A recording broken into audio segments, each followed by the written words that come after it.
Off the top, this is the International Day of Labor, the annual Hamilton March and Rally wrapping up now. Our Taylor Pipe has been down at Gore Park speaking to workers. Taylor, all yours. Labor Council of Hamilton. So Anthony, can you tell me a little bit about why you guys are out here protesting today? Sure, and I mean this is it's a combination of protest, rally, march. We're doing it all together. May 1st, a lot of people think of it as May Day, but it's more known around the world as International Workers' Day. In fact, it's more known around the world as Labor Day for most other countries.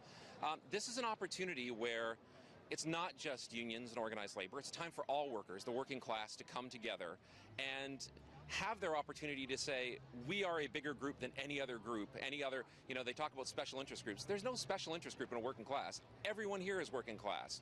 And we come from different backgrounds, we come from different occupations, we come from different sectors, but everyone on May Day should come together and realize that we have way more in common than we have differences. And you fight for working conditions, you fight for better public services, you fight for the fact that as a working class person, I want there to be public health care, public education. I want all these services to be provided. So this is an opportunity like today to show up en masse and try to say, let's find out what we have in common, let's work together, and let's try and get there. So can you tell me the route that will be marched along? Sure. So we're starting here at Gore Park. We're going to be heading down to the Federal Building on Bay Street, and there's going to be some speeches down there. And then when we finish there, people are going to be making their way down to This Ain't Hollywood, which is a popular music venue here in Hamilton, and we've got a barbecue set up there, so we're going to be giving out some free food and a bit of a barbecue, and that starts at about 5:30. And then after that, some people will go home, but we have a film night as well down at the Workers' Arts and Heritage Center at 7:30, where we're showing 2 short films on the Winnipeg General Strike, which it's the 100th anniversary of this year. So, and that's actually coming up 7:30 tonight. So.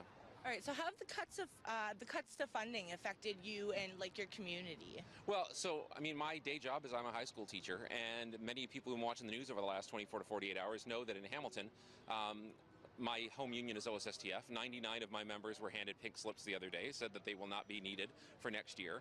And so that's 99 young teachers, young families, whose jobs in this city are going to be tremendously impacted by these cuts. And when the Ford government in Ontario says there will be no people who will be unwillingly forced out of a job, I can tell you there's 99 people as of yesterday who've been unwillingly forced out of a job. It's going to happen in healthcare, it's happened in education, it's going to happen across the board.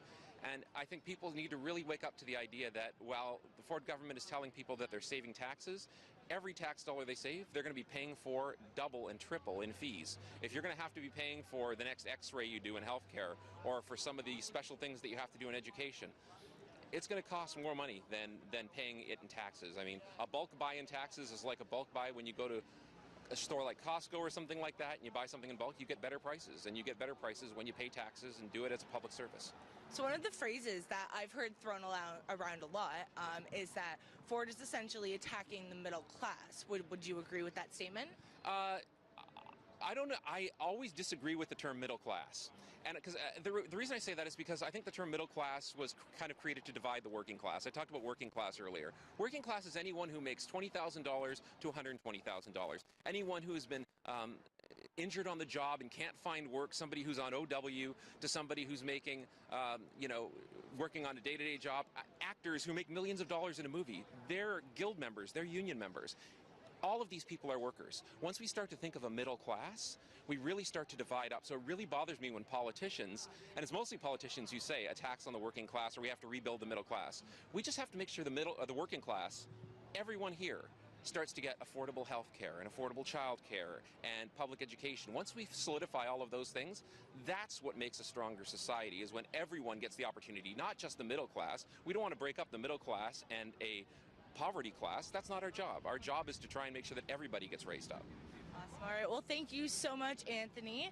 This is Anthony Marco, president of the Labor Council of Hamilton. And once again, the protesters are meeting at This Ain't Hollywood at 5:30. Back to you, Mike.